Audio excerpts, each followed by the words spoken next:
Bismillahirrahmanirrahim. Assalamualaikum warahmatullahi wabarakatuh. Alhamdulillah ala ni'matillah wa salatu wassalamu ala rasulillah nabiyyina wa habibina wa syafi'ina Muhammad ibni Abdillah wa ala alihi wa ashabihi wa mawalah ila yaumil qiyamah. Rabbi zidni ilma warzuqni fahma. Allahumma 'allimna mimma jahilna wanfa'na bima 'allamtana birahmatika ya arhamar rahimin. Amin ya rabbal alamin. Wa ba'du. Hadirin sekalian, kaum muslimin jamaah taklim Sepas Kerja PT Denso Indonesia, semoga kita yang berada di majelis ini selalu dirahmati, diberkahi dan diselamatkan oleh Allah Subhanahu wa taala. Alhamdulillah pada sore ini kita masih berikan nikmat sehat walafiat, iman wal Islam, semangat dalam talabul ilmi. Semoga ini menjadi sebab dimudahkannya jalan kita semua menuju surga Allah Subhanahu wa taala. Salawat dan salam tak lupa kita sampaikan kepada kekasih Allah, teladan kita Nabi besar Muhammad sallallahu alaihi wasallam, pada keluarga, para sahabat, keturunan dan juga umat beliau hingga akhir zaman. Kajian fikih pada sore ini tentang transplantasi organ tubuh dalam tinjauan fikih. Ini masuk fikih muamalah. Bahkan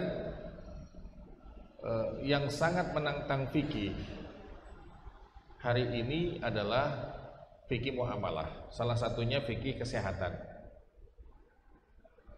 Bahwa organ tubuh manusia itu bisa dilakukan transplantasi atau pencangkokan, bisa dicangkok ya.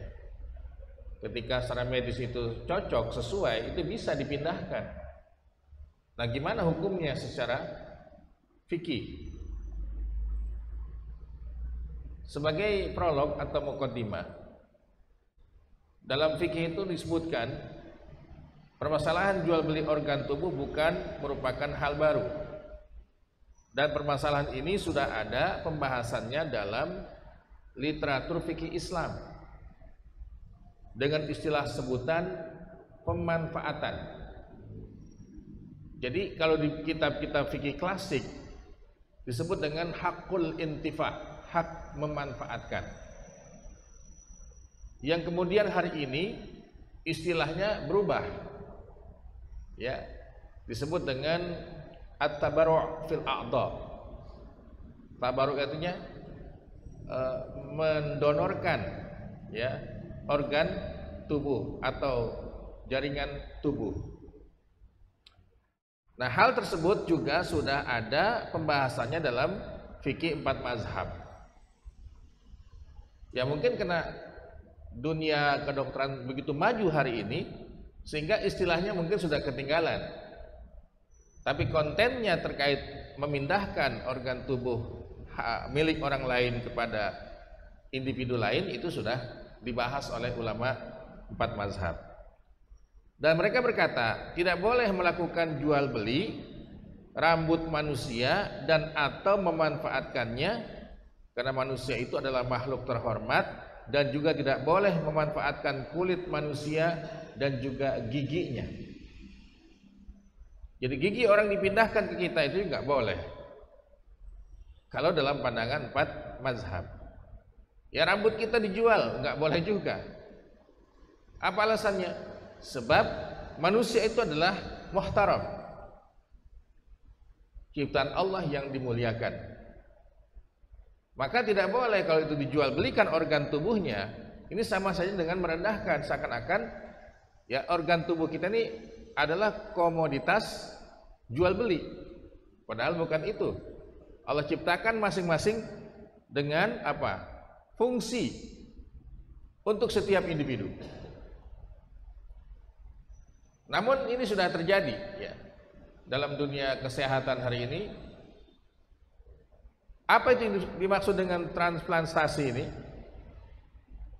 Transplantasi berasal dari bahasa Inggris yaitu to transplant, yang berarti to move from one place to another.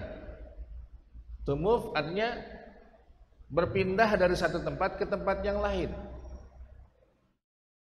Dalam Undang-Undang Nomor 23 Tahun 1992 tentang kesehatan, di pasal 1 ayat 5 dirumuskan ya pengertian sebagai berikut terkait transplantasi. Transplantasi adalah rangkaian tindakan kedokteran untuk pemindahan alat dan atau jaringan organ tubuh manusia yang berasal dari tubuh sendiri atau tubuh orang lain dalam rangka pengobatan untuk menggantikan alat atau jaringan organ tubuh yang tidak berfungsi dengan baik. Jadi dalam pasal ini bahwa transplantasi itu bisa saja dicangkok ya dari tubuh kita juga. Contoh Pak, anak saya pernah kecelakaan, lagi main petak umpet di perumahan itu, ya, kelindas kakinya, kemudian habis kulit atasnya, ya karena masih kecil kan, masih usia mungkin 4 atau 5 tahunan ya. Nah akhirnya kata dokter ahlinya itu, ini harus dicangkok. Diambil dari kulit bagian belakang sini untuk dipindahkan ke kaki bagian atas. Ini namanya transplantasi ya, dari tubuh yang sama, dari orang yang sama. Maka jelas kalau ini tidak ada masalah, karena kemaslahatan untuk dirinya dan juga dari dirinya. Dalam dunia kedokteran, pencangkokan atau transplantasi diartikan sebagai pemindahan jaringan atau organ dari tempat yang satu ke tempat lainnya. Hal ini bisa terjadi dalam satu individu atau dua individu. Sedangkan ya, Ustadz Zuhdi mendefinisikan transplantasi adalah pemindahan organ tubuh yang mempunyai daya hidup yang sehat untuk menggantikan organ tubuh yang tidak sehat dan tidak berfungsi dengan baik. Ikhwatal iman, hari ini yang sangat mengerikan penyakit itu adalah penyakit ya jantung dan ginjal ya. Ginjal. Ketika ginjal sudah divonis oleh ahlinya, oleh dokter ya, tidak berfungsi lagi, hanya mungkin berapa persen lah, sehingga dia tidak bisa ya membersihkan toksin di dalam tubuh, maka diputuskan oleh dokter itu untuk HD ya, untuk cuci darah. Dan umumnya cuci darah itu adalah 2 kali dalam sepekan, 2 kali dalam sepekan. Antum bisa bayangin lah, itu kalau udah divonis HD, kita nggak bisa banyak beraktivitas. Bahkan keluar kota pun kita ya nggak bisa lah. Kenapa? Pasti mentok dengan jadwal. Ya, biasanya mulai kalau ngambil hari Selasa dengan Sabtu gitu kan, Senin dengan Kamis gitu. Seperti itu. Jadi dia hanya menunggu jadwal ke jadwal. Karena kalau udah dicuci darah itu dia ya gesit lagi gitu loh. Semangat lagi dalam hidup, nggak lemes. Jadi luar biasa, ini penyakit manusia hari ini semakin canggih dan dunia kedokteran pun semakin canggih. Adapun macam-macam transplantasi, ini ada bahasa yang harus kita pahami ya. Ada 3 jenis transplantasi. Yang pertama adalah autografts, yaitu pemindahan organ jaringan atau organ dari satu tempat ke tempat lain dalam tubuh pasien yang sama. Ya misalnya apa? Operasi bibir sumbing itu dari organ tubuhnya, bukan dari orang lain. Maka kalau poin A ini ya dilakukan, itu no problem, nggak ada masalah, halal hukumnya, karena untuk kepentingan dia juga.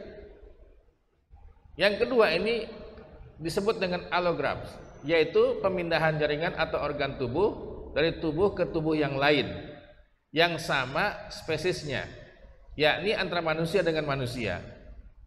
Transplantasi allograft yang sering terjadi dan tingkat keberhasilannya tinggi antara lain adalah transplantasi ginjal, dan kornea mata. Ini bisa, Pak. Bisa. Itu sudah dialami oleh almarhum akhuna Ustadz Arsil Ibrahim. Kemudian pas dicek adalah ginjal istrinya yang cocok gitu, sama. Istrinya ya menyetujui untuk mendonorkan ginjalnya yang satu kepada suaminya. Dilakukan tindakan itu dan alhamdulillah berhasil. Ya cuma bertahan 2 tahun, Pak. 2 tahun. Ya itu kan ikhtiar manusia namanya juga. Ikhtiar manusia. Cuman kalau memang apa istilahnya ya, mencari orang lain untuk mendonorkan ginjalnya itu tidak mudah.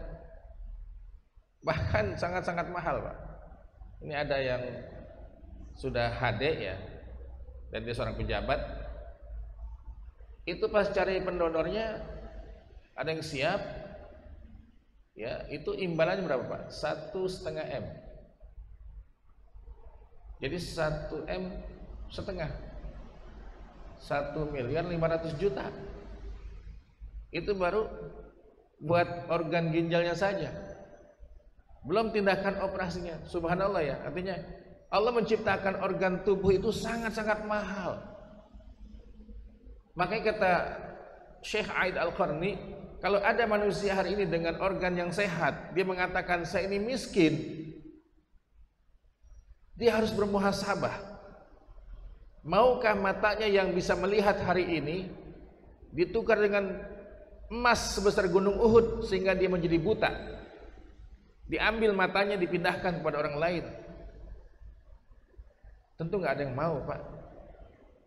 Karena nikmat penglihatan ini, nikmat jantung kita, nikmat ginjal yang kita miliki, dan semuanya organ tubuh yang kita miliki sebagai titipan dari Allah Subhanahu wa taala. Maka anta ghaniyun, kata beliau, Anda sudah diciptakan Allah dengan modal aset yang sangat mahal. Yang sangat mahal sudah. Ya. Makanya bersyukurlah pada Allah. Fabi ayyi ala'i rabbikuma tukazziban. Satu saja organ tubuh kita yang sangat-sangat vital, ya, terganggu, sudah selesai kita. Kita nggak bisa lagi bekerja di sini, minta cuti dan seterusnya. Makanya kata Rasulullah, nikmatani maghbunani inda katsiri minan nas. 2 nikmat yang banyak dilupakan oleh manusia. As-sihah, kata Rasulullah, nikmat sehat. Yang kedua, wal faragh, waktu yang masih dimiliki oleh dia. Ketika sibuk dia sudah begitu sulitnya untuk memberikan waktu untuk orang lain. Yang ketiga adalah xenograf, yaitu pemindahan jaringan atau organ dari satu tubuh ke tubuh lain yang tidak sama spesiesnya, misalnya antara spesies manusia dengan binatang. Jadi yang pertama dan yang ketiga ini ya sangat-sangat boleh gitu loh, karena dari binatang ke manusia beda spesies. Yang jadi permasalahan adalah poin B,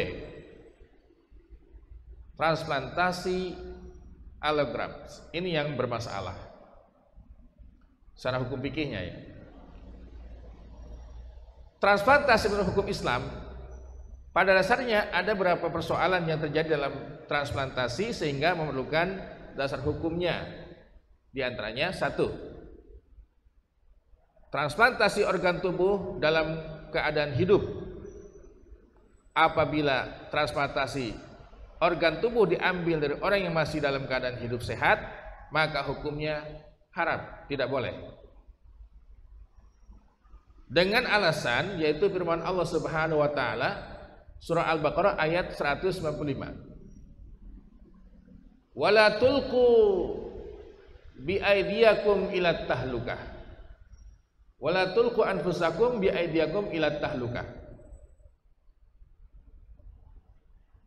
Dan belanjakanlah harta bendamu di jalan Allah, dan janganlah kamu menjatuhkan dirimu ke dalam kebinasaan, dan berbuat baiklah, sesungguhnya Allah menyukai orang-orang yang berbuat baik. Jadi yang digarisbawahi dalam ayat ini adalah wala tulqu anfusakum bi aydikum ila tahlukah.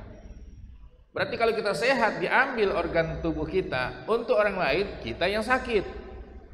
binasa kita, atau bisa jadi kita yang mati, orang lain yang selamat. Nah itu tidak boleh ya. Ini dalil syar'inya. Nah ayat tersebut menjelaskan bahwa kita jangan gegabah dan ceroboh dalam melakukan sesuatu, tetapi harus memperhatikan akibatnya yang memungkinkan bisa berakibat fatal bagi orang yang mendonorkan organ tubuhnya, meskipun perbuatan yang baik ya, tetap harus ada pertimbangan resiko yang harus kita ya miliki. Jadi jangan sampai kita menyelamatkan orang lain, kita yang binasa. Itu tidak diizinkan di dalam Al-Quran ataupun Sunnah Rasul Sallallahu Alaihi Wasallam. Menurut Ustadz Zuhdi, ada beberapa dalil yang dinilai sebagai dasar pengharaman transplantasi organ tubuh ketika pendonornya dalam ya keadaan hidup. Ya misalnya, ini tadi ayat Al-Baqarah 195 dikuatkan dengan kaidah-kaidah usul fikih, la darar wala dirara, tidak diperbolehkan adanya bahaya terhadap diri kita ataupun membahayakan orang lain. Maka kaidah yang dijadikan sebagai dalil mengharamkan rokok itu ya ini, sama kaidahnya. Kalau kita tidak merokok tapi duduk di samping orang merokok, bahaya juga ya. Yang merokok membahayakan untuk dirinya. Ini kaidah yang sangat leluasa untuk digunakan ya, mengharamkan sesuatu dan menghalalkannya. Para ulama usul menafsirkan kaidah tersebut dengan pengertian tidak boleh menghilangkan darar atau bahaya dengan menimbulkan bahaya lain. Apalagi lebih besar lagi Pak ya, bahaya itu terhadap diri kita. Jadi bahaya yang dihilangkannya hilang untuk semuanya. Jangan ini selesai tetapi buat dia bermasalah. Sedangkan dilihat dari kaidah hukumnya terhadap orang yang mendonorkan yang masih hidup ya, yaitu darul mafasid muqaddamun ala jalbil masalih. Menolak kerusakan lebih didahulukan daripada meraih kemaslahatan. Jadi madarat itu harus disingkirkan dulu. Maka kemaslahatan akan datang secara otomatis. Jadi bahaya dihilangkan dulu. Jangan kita mengharapkan, wah gimana maslahatnya, apa maslahatnya. Jangan. Fokus pada bahayanya. Sehingga bagi kita ini ketika berhadapan dengan COVID-19 hari ini namanya taun atau wabah ya, atau pandemi. Kemudian ada jalan yang harus ditemukan dengan vaksinasi. Vaksinasi adalah tujuannya darul mafasid. Jangan sampai hari ini ya kita masih bingung nggak mau divaksin. Makanya dalam penjelasan fatwa ya, selama bahan vaksin itu tidak mengandung ya unsur yang haram, maka itu harus dilakukan, harus diterima oleh kita sebagai masyarakat. Nah cuman kan jangan sampai nanti ini jadi permainan gitu ya. Apakah dengan 2 kali divaksin selesai? Ternyata nggak ada jaminan juga. Tetapi ketika itu ada mafasid, hilangkan mafasid itu, insya Allah kemaslahatan otomatis datang sebagai penggantinya.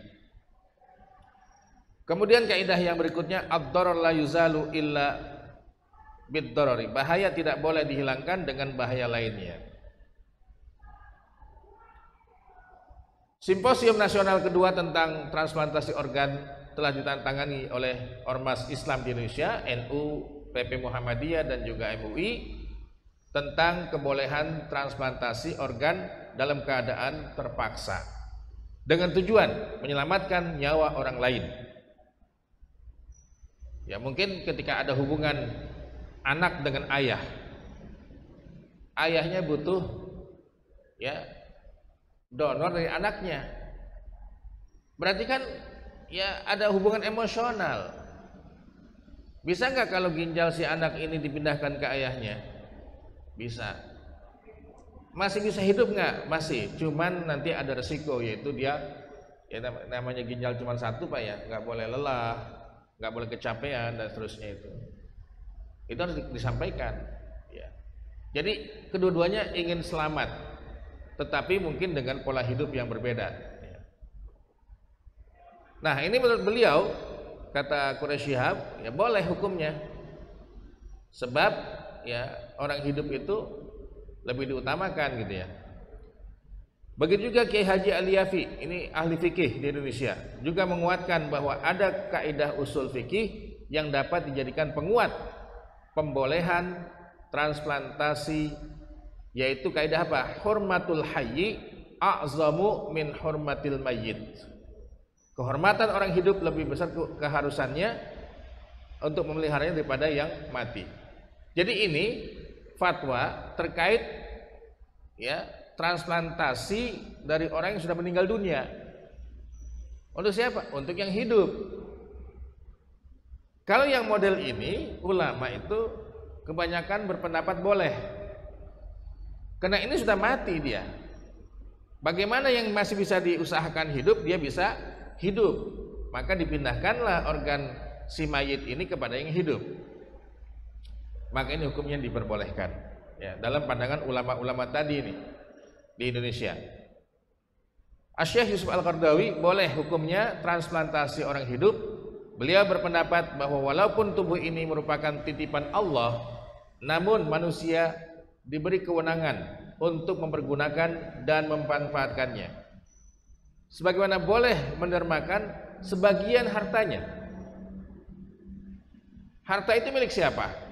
Milik Allah. Kita hanya dititipkan. Ini sama-sama rasional ya, antara pandangan Syekh Al-Qaradawi dengan ulama yang mengharamkan untuk yang hidup. Jadi orang yang hidup sehat diambil organnya, dipindahin kepada yang sakit untuk selamat, untuk disembuhkan dari penyakitnya. Ini menjadi krusial.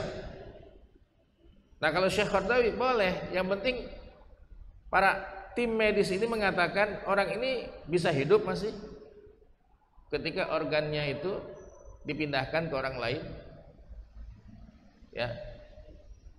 Pada hakikatnya harta adalah milik Allah, tapi manusia diberi kewenangan untuk memiliki dan membelanjakannya, sebagaimana firman Allah Subhanahu wa taala, ini surah An-Nur ayat 33, dan berikanlah kepada mereka sebagian dari harta Allah yang dikaruniakannya kepadamu. Jadi dikiaskan antara tubuh kita ini dengan harta yang merupakan titipan Allah kepada kita. Ustadz Qadim Zalum berpendapat bahwa syarak membolehkan seseorang mendonorkan sebagian organ tubuhnya ketika ia hidup dengan syarat sukarela atau tidak dipaksa oleh siapapun. Organ yang didonorkan bukanlah organ vital seperti jantung dan hati. Kalau jantung didonorkan udah gak bisa Pak, cuma satu-satunya. Jadi dipilah-pilah. Kalau ginjal, manusia bisa hidup dengan satu ginjal, bisa didermakan ke yang lain ya. Nah ini kan nggak mutlak ya, dibolehkan semua organ dipindahin, nggak bisa. Kalau dipindahin satu-satunya ya mati yang mendonorkan itu ya. Nah Saifuddin Mujtaba mengatakan bahwa hukum transplantasi organ tubuh sebaiknya sebagai berikut. Ini ada doabitnya, ada acuannya. Yang pertama, apabila transplantasi dilakukan dengan tidak ada hajat syar'i. Yakni apa? Ingin memperindah bentuk organ tubuhnya, tampilan mukanya umpamanya, maka yang pertama ini hukumnya tidak boleh. Nggak ada penyakit, hanya ingin mengubah. Ini kan transplantasi juga sama ya. Contoh kayak Michael Jackson jadi putih, jadi mancung gitu ya. Ini namanya taghayyurul khilqah, perubahan ciptaan. Dan ini dikhawatirkan mencerminkan sikap tidak rela terhadap takdir Allah Subhanahu wa taala. Maka tidak boleh ketika tidak ada penyakit. Yang kedua, apabila ada hajat syar'iyyah, Umpamanya transplantasi organ tubuh dengan tujuan untuk memulihkan penyakit, maka ini termasuk kebutuhan penting. Hukumnya boleh dengan urutan syarat sebagai berikut. Jadi ada syaratnya. 1 atau poin A, diambilkan dari hewan selain manusia. Bisa enggak dari hewan untuk kepentingan manusia? Yang kedua, diambil dari dirinya dan ketentuan tidak membahayakan. Jadi untuk dia juga, itu yang kedua, poin B ini boleh. Poin C, diambilkan dari manusia yang sudah mati, yang martabatnya lebih rendah, kemudian yang sederajat. Siapa yang lebih rendah itu? Adalah non-muslim atau orang yang murtad. Nih Pak, jadi akidah sangat menentukan. Kalau ada maunya kebutuhan transplantasi ginjal, kemudian ada mayit non-muslim, maka ambil dulu dia itu ginjalnya. Yang sederajat adalah muslim, gitu loh, sama-sama muslim. Baru pilihan kedua, organ tubuh muslim yang sudah menjadi mayit itu diambil. Ini syarat yang ditentukan oleh para ahli fikih, ya. Adapun yang ketiga, apabila transplantasi organ tubuh dengan tujuan menghindari kematian untuk menyelamatkan nyawa, maka hal ini adalah termasuk unsur daruriyat. Seperti seorang yang menderita penyakit jantung atau ginjal yang sudah mencapai stadium gawat, maka ia dapat mati sewaktu-waktu. Karenanya boleh dilakukan transplantasi atas dasar keadaan yang sangat mendesak. Itu boleh. Ada juga ulama yang mengharamkannya. Dalam kaitan ini, ulama yang tidak membolehkan transplantasi orang yang hidup, yaitu kebanyakan ahli fikih, berpendapat bahwa hukumnya haram. Orang yang masih hidup dan dia sehat, dengan alasan bahwa Allah melarang kita untuk menjerumuskan kepada kebinasaan. Kita yang celaka nanti, kita yang nggak sehat jadinya. Ustadz Muhammad Syafi'i berpendapat bahwa transplantasi organ manusia tidak diperbolehkan berdasarkan 2 prinsip. Yang pertama, kesucian hidup dan tubuh manusia. Yang kedua, tubuh manusia adalah amanah dari Allah, bukan komoditas dagangan. Ini pandangan yang mengharamkan, nggak boleh hukumnya. Bicara soal ya transplantasi dari orang yang masih hidup dan sehat. Melakukan transplantasi dari organ orang yang koma juga hukumnya haram. Orang yang koma, diambillah organnya untuk dimanfaatkan oleh orang lain, itu juga nggak boleh. Jadi yang paling jelas adalah ketika sudah meninggal dunia, itu yang paling jelas. Ya, karena orang meninggal sudah nggak ada apa lagi ya, perhatian kita kecuali doa sudah. Ini kan ada yang sakit supaya bisa sehat lagi, bisa hidup lebih lama lagi. Nah ini judul yang berikutnya, transplantasi donor yang telah meninggal. Jumhur ulama fikih yang diantaranya adalah ulama 4 mazhab, Maliki dan Hanafi, Syafi'i dan Hambali, berpendapat bahwa memanfaatkan organ tubuh manusia sebagai pengobatan dibolehkan dalam keadaan terpaksa.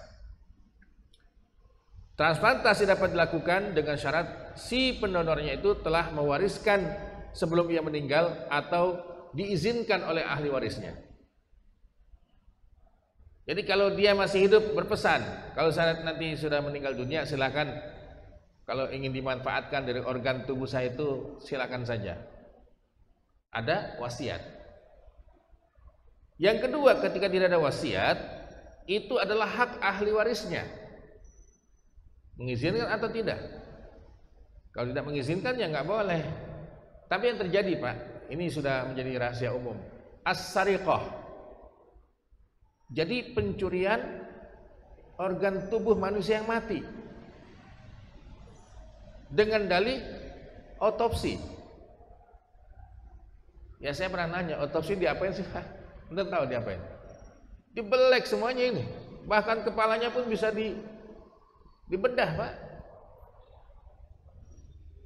Nggak ada yang tahu kan? Tahu-tahu udah dibungkus kain kafan, dimasukkan dalam peti jenazah, selesai sudah.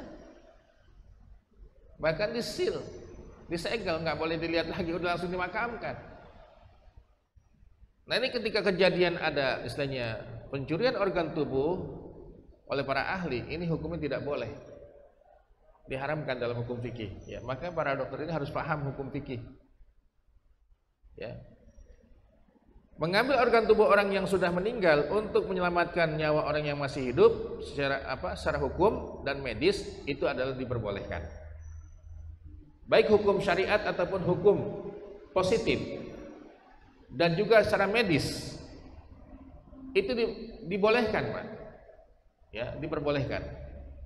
Sehingga kalau udah kondisinya tiga-tiganya membolehkan ya sudah. Berarti aman. Aman secara syar'i, aman secara pemerintahan, aman secara kode etik kedokterannya. Hal ini berdasarkan kaidah fikih. Ad-daruratu akan membolehkan yang diharamkan. Ad-daruratu tubihul mahzurat. Pada prinsipnya ini haram hukumnya dilakukan, tetapi ini terpaksa untuk menyelamatkan orang yang sakit supaya sembuh dan dia bisa hidup. Maka yang diharamkan ini jadi halal. Ini kaidah fikih yang digunakan. Ad-daruratu tubihul mahzurat. Sesuatu yang dalam keadaan terpaksa itu membolehkan apa yang diharamkan. Maka hasil muktamar dan fatwa lembaga-lembaga Islam internasional dalam dunia fikih di Arab Saudi, ya di mana lagi? Di Jordania, di Malaysia, dunia Islam lah ya, membolehkan praktek transplantasi jenis ini dengan ketentuan kondisinya adalah sangat penting, sangat terpaksa dan tidak boleh diperjualbelikan. Kalau ada yang mendonorkan terus dikasih imbalan, ingat transaksinya adalah bukan jual beli. Itu hanya apa istilahnya? Uang kerohiman kali ya, pasnya itu. Ya ngasih aja lah gitu, bukan akadnya akad membeli ya, nggak boleh. Kalau akadnya membeli ginjal, membeli apa gitu, ya. Ya mungkin yang aman tuh donor darah, Pak. Kalau darah kan memang sehat, kitanya juga diambil, didonorkan ke mana? Ke PMI ya. Jadi malah bagus gitu. Kalau donor darah nggak ada permasalahan secara hukum fikih.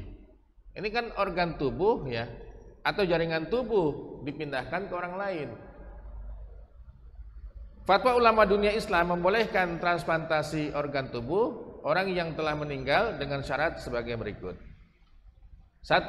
Harus dengan persetujuan orang tua. Siapa? Orang tua mayit atau walinya. Atau ada wasiat si mayit ketika masih hidup. Yang kedua, hanya bisa dianggap betul-betul ini sangat mendesak ya. Kalau cuma buat kecantikan nggak ada alasan secara syar'i itu, Pak ya.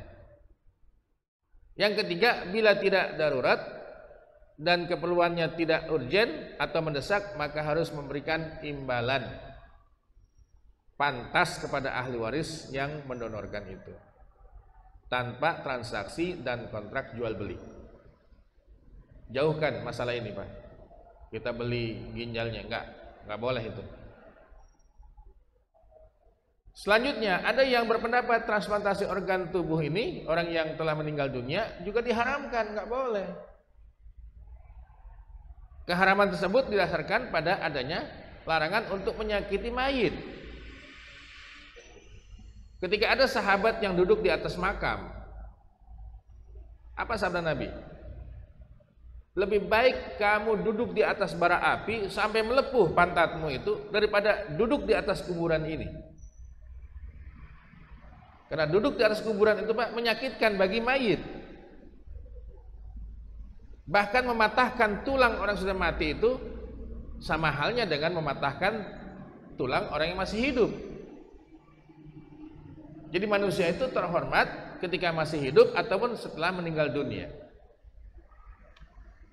Alasan bagi yang mengharamkan transplantasi ini ya, yang telah meninggal yaitu apa? Alasannya satu, kesucian tubuh manusia. Tubuh kita itu tubuh yang suci, yang dimuliakan Allah. Walaqad karamna bani Adam. Demi sungguh kami muliakan anak cucu Adam. Yang kedua, tubuh manusia adalah amanah, titipan Allah. Dia bukan komoditas dagangan atau jual beli. Ya.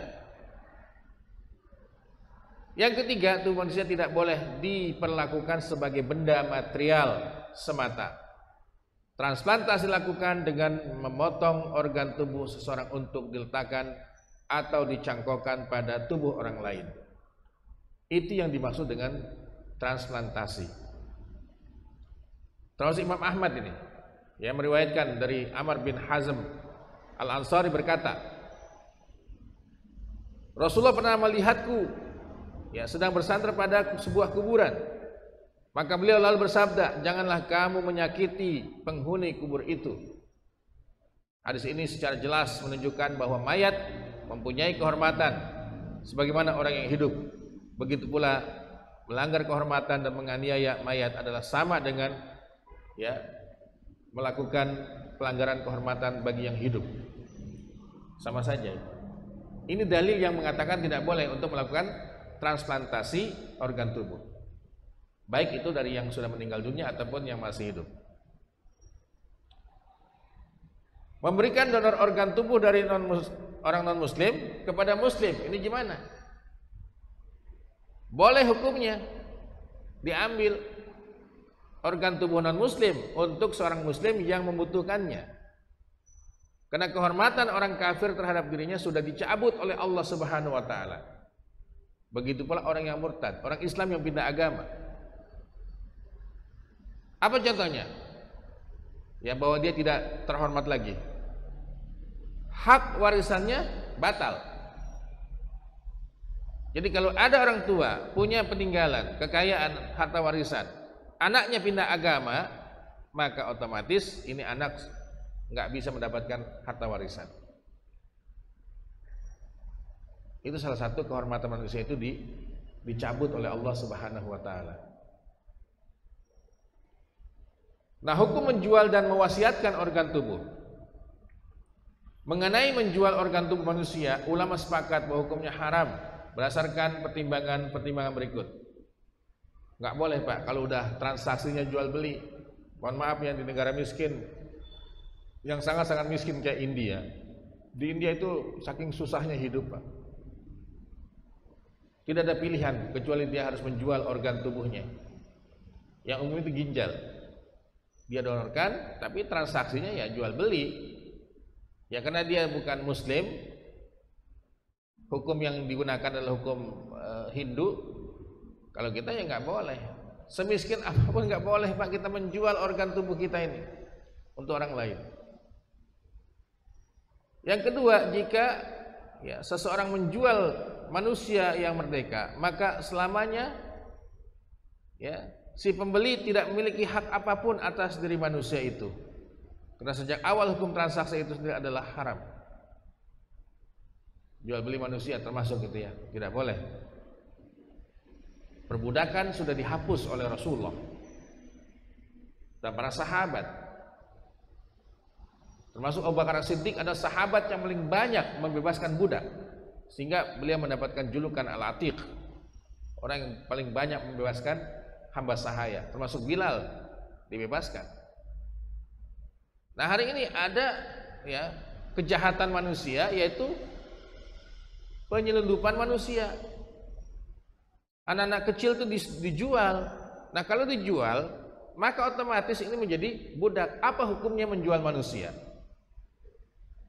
Haram Pak. Ya. Maka kalau mengadopsi, adopsilah. Jangan minta imbalan si orang tua itu. Ya si orang tua kandungnya. Kan ada orang yang mau merawat Pak ya. Tetapi ya nggak boleh itu pas dia minta apa namanya nominal itu untuk transaksi jual beli. Karena manusia itu nggak boleh diperjualbelikan. Yang ketiga, penjualan organ manusia bisa mendatangkan penyimpangan, dalam arti bahwa hal tersebut dapat mengakibatkan diperdagangkannya organ-organ tubuh manusia. Padahal ini adalah bukan komoditas dagangan, bukan komoditas jual beli. Kalau itu terjadi, Pak, dalam sebuah masyarakat, bahkan tidak ada istilahnya payung hukum yang mencegah, ini sangat bahaya, sangat bahaya. Makanya kode etik kedokteran harus sejalan dengan undang-undang. Kemudian yang lebih penting adalah hukum Allah Subhanahu wa taala. Karena hukum syariat itu kan akan dibawa sampai mati menghadap Allah. Kalau hukum positif dia hanya di dunia. Kalaupun kita tidak taat, tidak dosa, Pak, dengan hukum bikinan manusia. Yang dosa itu kalau hukum yang ditentukan Allah dan Rasulnya. Hukum positif ya tidak dosa kita melanggarnya itu. Bapak melanggar lampu merah, Pak, kan masih berhenti. Karena ingin cepat-cepat sampai ke tempat kerja, terobos aja tuh. Dosa nggak? Nggak dosa. Kenapa? Itu hukum positif. Tapi kalau ijtihadnya pembuatan lampu merah itu atau traffic light itu adalah dalil syar'i, maka itu menjadi fikih. Pertanyaannya, itu lampu merah bikinan ulama fikih atau bikinan polisi lalu lintas? Polantas kan ya? Maka hukum positif. Jadi gampang hukum positif menjadi hukum fikih kalau dicantolkan kepada Quran dan Sunnah. Pijakan ijtihadnya. Kalau dihubungkan pada Quran dan Sunnah, maka itu menjadi hukum fikih. Apa tujuannya? Yaitu menyelamatkan nyawa manusia.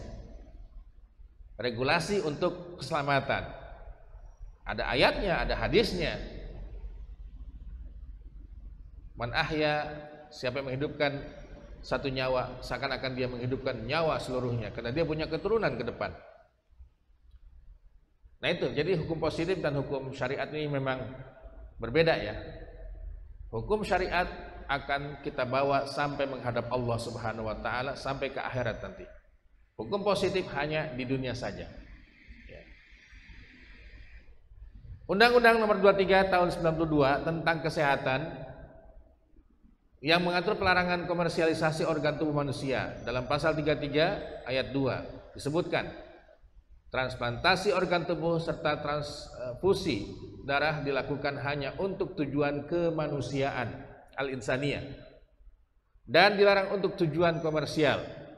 Pelanggaran terhadap pasal tersebut diancam hukuman penjara maksimal 15 tahun dan denda berapa? 300 juta. Ini pantaslah ya, kalau memang didenda sampai segitu.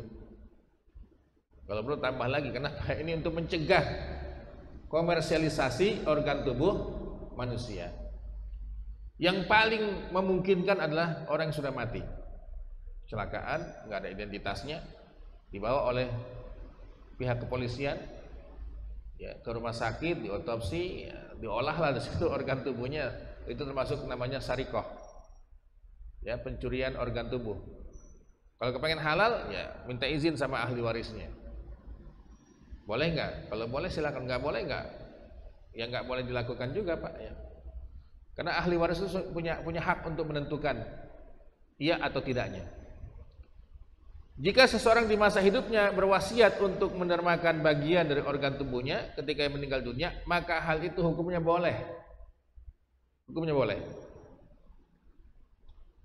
Ini saya kutip dari mufti di negara Timur Tengah.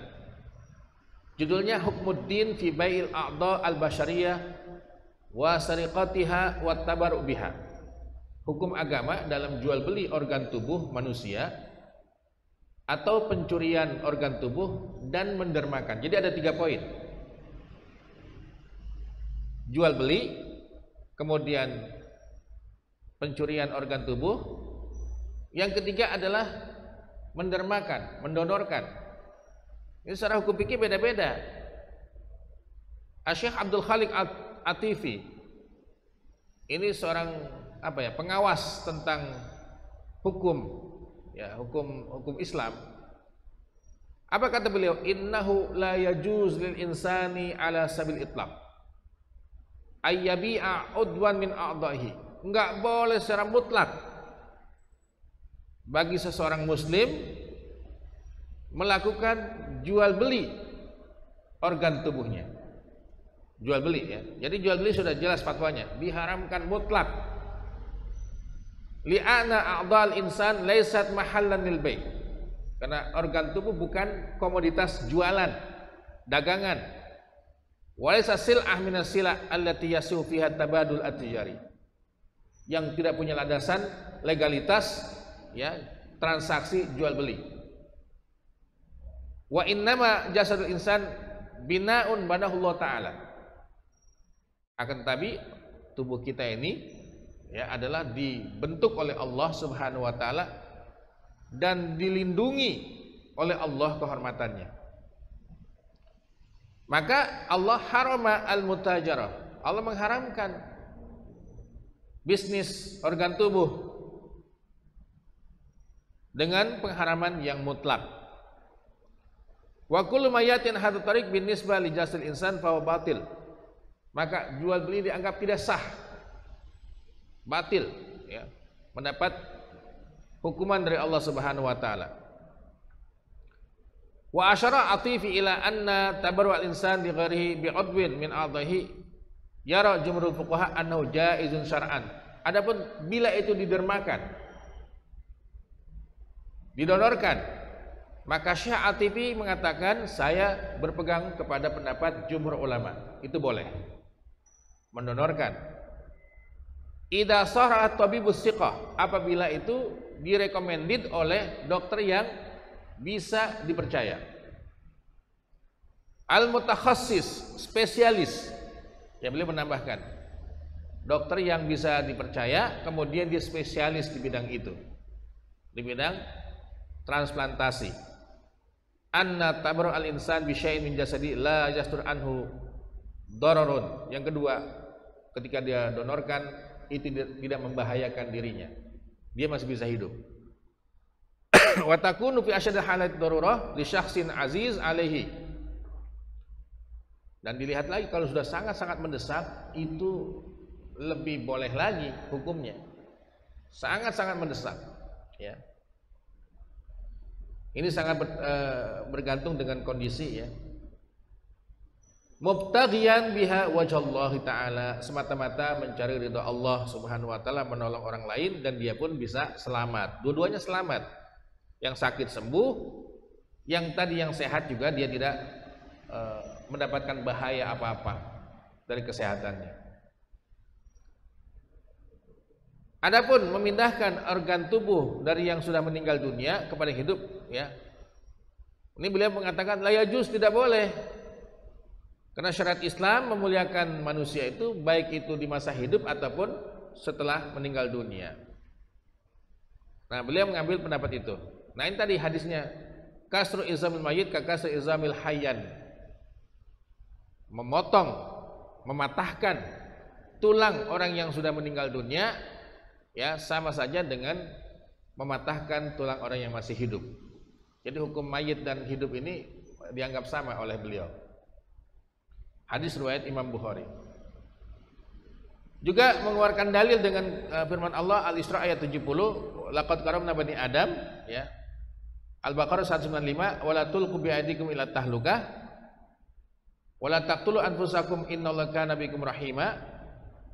Kemudian beliau menutup ya dengan sabda Rasul SAW dari sahabat Usama bin Syarik berkata ya, ja'atil a'rab, telah datang orang Arab yang tinggal di pedalaman dari kampung kepada Rasul SAW. Ini banyak, bukan cuma satu.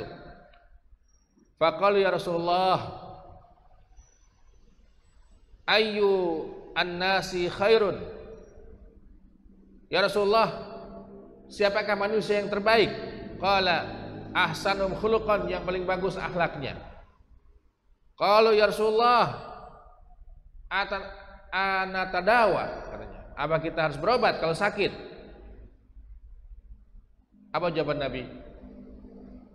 Innallaha nazzala da'an, anzala da'an, wa qad anzalahu syifaan. Tidaklah Allah menurunkan penyakit melainkan Allah menurunkan obatnya. Tidaklah Allah menurunkan penyakit melainkan Allah turunkan juga obatnya. Fatadawau, kata Rasulullah, berobatlah kamu. Jadi berobat ini merupakan ikhtiar kita. Vaksin adalah ikhtiar kita. Hanya saja mungkin ini apakah ilmunya disembunyikan ya oleh negara-negara kuat maju terkait vaksin ini. Jangan-jangan diciptakan kemudian dia sudah punya ya obatnya, sehingga ada kemaslahatan dalam bisnis ya obat-obatan. Bisa saja karena kita ini developing country, kita ini negara yang berkembang, maka jadi makmum selamanya kita. Karena vaksin saja Pak, ini kan semua lapisan hari ini. Anak ingin tatap muka ya, PTM ya, pembelajaran tatap muka, itu harus divaksin dulu. Apalagi menuju 100% nanti. Sama aja semua jumlah penduduk Indonesia, baik yang lansia, harus divaksin. Jadi kalau kita ya bertanya, apakah ini ada permainan? Ada Pak. Dunia ini kan kata Allah, laibun walahun, ada sandiwara di situ. Ada kepentingan di situ. Ya PCR itu kan Pak, dulu waktu meningkatnya Covid ya, mahal ya, 900-an itu. Sekarang diturunkan tuh, berapa harganya? Akhirnya bagi pengguna jasa penerbangan tetap harus PCR Pak. Dari situlah bisnis namanya. Jadi ada di balik musibah ini, taun atau wabah, pandemi, yang mendapatkan keuntungan secara bisnis. Nah kalau kita ambil hadis ini, Allah menurunkan penyakit, pasti ada obatnya. Apakah manusia belum mengetahuinya? Ya, wallahu alam. Ini kan kita sama-sama tidak paham Pak ya. Makin ini akan panjang ke depannya terkait COVID-19 ini, apalagi dengan isu hari ini yang diangkat adalah varian baru yaitu Omikron. Ada tahap kedua, ada babak duanya nanti ini ke depannya. Wallahu a'lam bishawab. Mudah-mudahan mereka yang memainkan isu ini adalah orang-orang yang segera diberikan hidayah oleh Allah Subhanahu wa taala. Kalau enggak kita yang susah, Pak. Susah. Bayangkan orang tua yang menyekolahkan anaknya di perguruan tinggi sampai hari ini, Pak, kampus itu masih online. Kenapa SMA, SMP, SD itu offline sudah, kampus masih online? Karena kampus itu lintas wilayah, ada yang dari Papua, dari mana-mana. Alasannya itu. Tapi kan kita yang dirugikan. Ya, anak saya kuliah di Juanda sejak masuk, sekarang udah tahun kedua, online terus. Ya, anak-anak antum juga sama, kuliah ini masih online. Ini penentu kebijakan sangat penting ya. Dan seterusnya, ya artinya memang harus berobat, harus berobat. Adapun masalah ini harus tanya ahlinya, jangan sampai kita membahayakan orang lain. Kesimpulannya, dari pembahasan di atas dalam pandangan Islam bahwa hukum transplantasi organ tubuh dapat dilakukan dengan tujuan menghindari kematian untuk pengobatan. Yang kedua, hukum positif di Indonesia membolehkan. Hukum syariat juga membolehkan. Apalagi yang tadi, ketika orang sudah meninggal dunia diambil organnya untuk yang hidup, itu jelas diperbolehkan. Sekalipun tadi ada yang mengatakan nggak boleh, tapi kan lebih banyak yang membolehkan. Jadi penggunaan fikih itu ijtihadnya adalah yang lebih dominan dari kalangan ulama. Jumhur ulama berpendapat boleh ya. Bagi yang sudah mati ya, untuk diambil organ tubuhnya dan didonorkan pada yang hidup. Jadi yang ketiga, dari segi etika kedokteran, transplantasi dibolehkan hanya dalam keadaan ya terpaksa. Seorang dokter harus melakukannya profesi ini dengan amanah dan harus punya tanggung jawab ya tentunya. Jadi bagi kita sudah diamankan secara syar'i diamankan secara hukum positif Indonesia, dan juga etika dunia kedokteran itu membolehkan semua. Baik hadirin sekalian, itu mungkin kajian kita terkait masalah bab ini. Yang menantang fikih adalah bab tentang fikih kesehatan. Yang kedua adalah tentang keuangan, perbankan.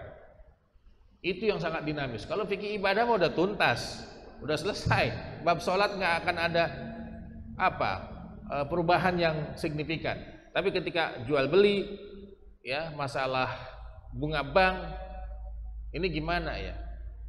Kalau kita nggak ambil, musuh Islam yang memanfaatkan. Kalau kita ambil, ini riba. Maka harus ada solusi. Ya, makanya fatwa hari ini adalah boleh diambil, tetapi jangan dimanfaatkan untuk makan, minum, beli pakaian. Gunakan untuk fasilitas umum, jembatan, lapangan bola, jalan umum, silahkan. Ini ijtihad. Karena hukum asalnya yang namanya bunga itu haram. Tapi ketika muamalahnya sulit hari ini, Pak, harus ada solusi sebagai jawaban fikihnya. Baik, sekarang itu mungkin bila ada yang ingin ditanyakan atau minta penjelasan lebih dalam lagi, silahkan. Karena maghribnya semakin mundur ya, Pak. Pukul 18 lewat berapa? 18, masih ada waktu sekitar 5 menit. Fadhal.